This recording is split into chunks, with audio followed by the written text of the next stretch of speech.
In the heart of the mighty Byzantine Empire, around the year 978, a princess named Zoë was born. She was a Porphyrogenita, a daughter born in the purple, a title signifying her direct connection to the ruling dynasty. This status granted her immense legitimacy, a birthright that would shape her entire tumultuous life. Her father was Emperor Constantine VIII, and her uncle was the formidable Basil II, known as the Bulgar Slayer. For decades, Zoë and her sister Theodora lived a life of gilded seclusion within the imperial gynoecium.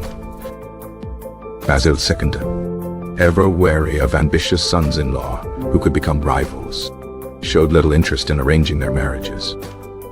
A significant marriage proposal arrived from the West, an offer from the Holy Roman Emperor, Otto III. Zoë, then in her early 20s, was chosen as his prospective bride, a symbol of a potential union between the two great empires. In 1002, she set sail for Italy, her future as an empress of the West seemingly decided. But fate intervened cruelly. Otto died of a fever before her ship could reach the Italian shore. Zoë returned to Constantinople, her brief glimpse of an alternate destiny ending abruptly. She resumed her life of quiet containment within the familiar, luxurious confines of the palace walls. The years passed slowly, each one a mirror of the last, filled with courtly routine and gilded monotony. Her youth faded into memory, and she entered middle age with no husband, no children, and no apparent future. Everything changed dramatically in the year 1028. Her father, Emperor Constantine VIII, lay on his deathbed, the fate of the empire hanging in the balance. With no sons to inherit the throne, the succession of the ancient Macedonian dynasty rested entirely on his daughters. Zoë, now 50 years old, was suddenly thrust from decades of obscurity directly into the center of imperial power. Constantine's first choice for her husband was the distinguished and powerful general, Constantine Dalassinos. However, the emperor's eunuch advisors, wary of a strong military family, skillfully steered him towards another candidate. Their preferred choice was Romanos Argyros, the respected urban prefect of Constantinople. There was, however, a significant complication. Romanos was already a married man. Imperial ambition, a force that reshapes lives, swiftly brushed aside such a personal obstacle. Romanos's wife was unceremoniously forced into a convent, her marriage annulled by imperial decree. Just 3 days before the death of Constantine VIII, the 50-year-old Zoë was married to Romanos. He became Emperor Romanos III, Argyros, his legitimacy secured entirely by his new wife's purple-born blood. As the new empress consort, Zoë was consumed by a single, overriding ambition: to produce a male heir. She desperately wanted to continue the Macedonian line that had ruled for nearly 2 centuries. She sought out all manner of treatments, from the remedies of court physicians to the incantations of mystics. The imperial couple's relationship, founded on political necessity, quickly and predictably soured. Romanos proved to be arrogant and dismissive, paying little attention to his powerful wife. He cruelly curtailed her spending, a significant and public insult to an empress accustomed to immense wealth. The emperor began to actively avoid her company, making the goal of producing an heir an impossibility. Humiliated, ignored, and deeply lonely, the empress sought solace and affection elsewhere. Her attention fell upon a handsome young man of humble origins, Michael the Paphlagonian, who was charming and vibrant, a stark and youthful contrast to her aging and indifferent husband. Michael had been introduced to the court by his brother, the powerful and calculating eunuch, John the Orphanotrophos. A secret and dangerous affair began. a forbidden game played in the shadows of the imperial court. The lovers grew bolder over time, their secret meetings becoming less and less discreet. The affair soon became an open secret within the palace, whispered about by courtiers in hushed tones. Romanos III was aware of the swirling rumors, but seemed unable or unwilling to act decisively against his wife. In April of 1034, the tense situation reached its grim and inevitable conclusion. Emperor Romanos III was discovered dying in his imperial bath. The official cause of death was never definitively established, but the circumstances were deeply and profoundly suspicious. Contemporary historian Michael Sellos strongly implied that Zoë and her lover were responsible for the emperor's demise. He wrote of a sinister plot involving a slow-acting poison and the final act of drowning. On the very day of Romanos's death, Empress Zoë summoned Michael to the palace with haste. Without a moment's delay, she married him in a swift and private ceremony. She then placed the imperial crown on his head, elevating her lover to the throne as Emperor Michael IV. The people of Constantinople were stunned by the breathtaking speed of these events. Zoë believed she had finally secured both a loving husband and her own undisputed position of power. She was, however, about to be gravely mistaken. The true power behind the new throne was not the emperor, but his ruthlessly ambitious brother, John the Orphanotroph Sturgeon. John systematically consolidated his control over every aspect of the government. He saw Empress Zoë not as a partner, but as a decorative figurehead and a potential threat. The Empress was once again confined to the gilded cage of the Gyneceum. Her movements were restricted, and her visitors were carefully monitored by John's loyal spies. Her personal access to the vast imperial treasury was completely cut off. The man she had raised to be emperor, Michael IV, was tragically plagued by severe epilepsy. His health steadily deteriorated, the burdens of rule weighing heavily on his frail and guilt-ridden body. He was consumed by piety and guilt, perhaps haunted by the suspicious manner of his predecessor's death. John the Orphanotrophos, ever the strategist, looked to secure the family's future. He persuaded the ailing Michael and a reluctant Zoë to adopt his other nephew, also named Michael. This nephew, known as Michael Calaphates, or the Caulker, was now the designated heir to the throne. In December of 1041, Emperor Michael IV succumbed to his illness and died. His nephew, Zoë's adopted son, ascended the throne as Emperor Michael Vestaist. He initially treated the Empress with fawning respect, calling her mother and promising to honor her. But his performance of gratitude was treacherously short-lived. First, he turned on the man who had engineered his rise, his powerful uncle John the Orphanotrophos, banishing him from the court. Then, the new emperor made a fatal and arrogant miscalculation. In April 1042, just 4 months into his reign, Michael V publicly accused Zoë of plotting against him. He had the purple-born empress arrested and swiftly exiled to a monastery on the island of Principo. The news of the Porphyrogenita's banishment spread through the streets of Constantinople like wildfire. The city's populace, which held a deep-seated, almost religious reverence for the legitimate Macedonian dynasty, was enraged.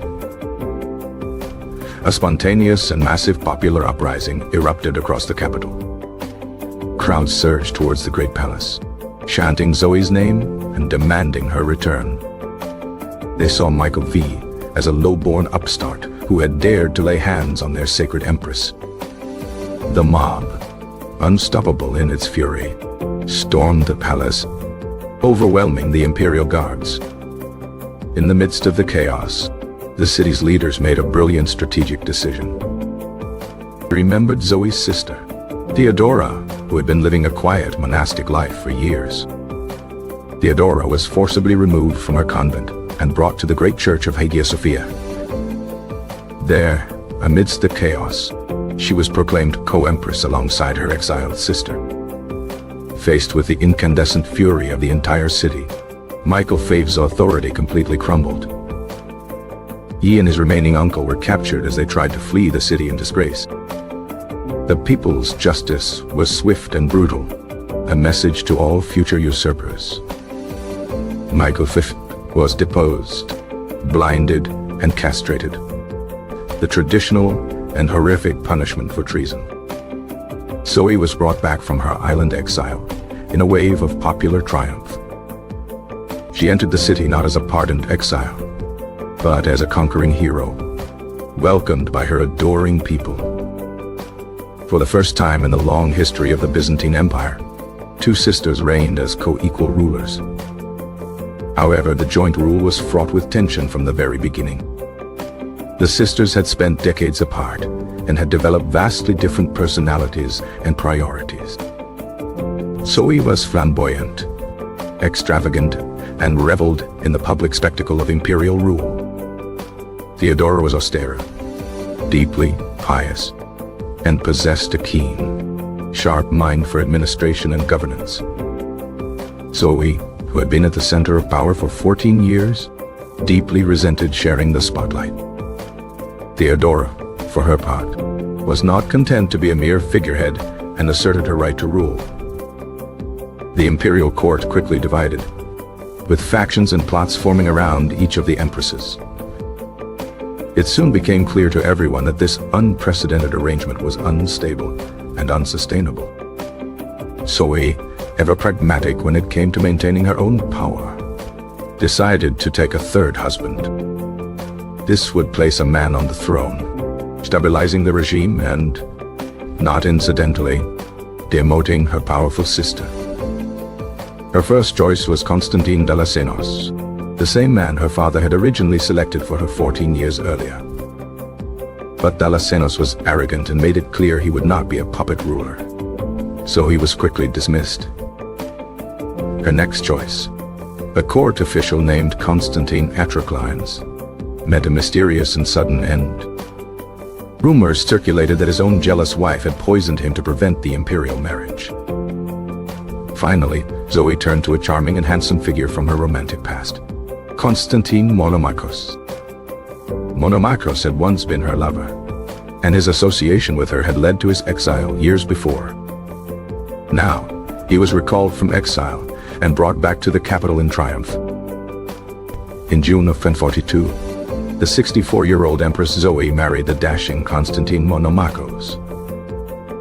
He was crowned Emperor Constantine IX, the third man to share Zoë's throne.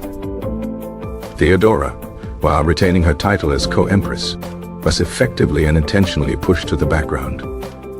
Constantine IX, however, came with his own scandalous complication. He insisted on bringing his longtime mistress, Maria Sklarina, to live at the palace.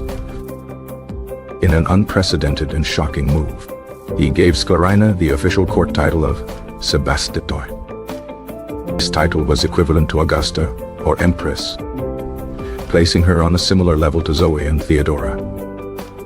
Constantinople was now governed by a bizarre and scandalous ménage à trois. The arrangement scandalized many, but Zoë, perhaps weary of conflict in her old age, publicly accepted it. At one point, a riot nearly broke out among the citizens, who feared a plot against their beloved empresses. The people worried that Constantine and his mistress were plotting to murder Zoë and Theodora. Constantine IX had to appear before the furious crowd and publicly reassure them of the empress's safety. Despite the unconventional domestic arrangement, the court eventually settled into a new rhythm. Zoë, now in her late 60s, seemed content to cede the day-to-day administration to her husband. She focused her considerable energies on more personal and creative pursuits. She had a personal laboratory constructed in her private chambers, a sanctuary for her experiments. Here, she famously experimented with creating exotic perfumes and rejuvenating cosmetics. She was renowned throughout the empire for her beauty, which she managed to preserve remarkably into her old age. Her generosity was legendary, though her spending habits often placed a significant strain on the imperial treasury. She presided over the court with a theatrical flair, thoroughly enjoying the pomp and ceremony of her station. She had lived through the reigns of 8 emperors and had personally ruled, in some capacity, for 22 years. Her long life had been a whirlwind of political intrigue, passionate affairs, and stunning reversals of fortune. She had been a political pawn, a cunning conspirator, a helpless victim, and a powerful ruler. In June of the year 1050, at the age of 72, the indomitable Empress Zoë died. She was buried with full imperial honors in the Church of the Holy Apostles, the resting place of emperors. Her husband, Constantine IX, continued to rule for another 5 years after her death. Upon his death, the imperial power passed to the last of the Macedonian line, the elderly Theodora. Theodora, who had been overshadowed for so long, finally ruled alone in her own right. Zoe's story remains one of the most remarkable and scandalous in the entire history of the Byzantine Empire. She was a woman who, despite being sidelined for the first 50 years of her life, seized power with both hands. She held on to that power tenaciously through 3 husbands, a co-ruler, and a popular revolution. Her reign was a testament to the enduring, mystical power of the Porphyrogenita title. It was also a testament to her own indomitable and unyielding will to survive and to rule. She navigated a world of ruthless ambition with a unique blend of passion, pragmatism, and sheer audacity. Her extraordinary life was a scandal, a triumph, and ultimately, a timeless legend.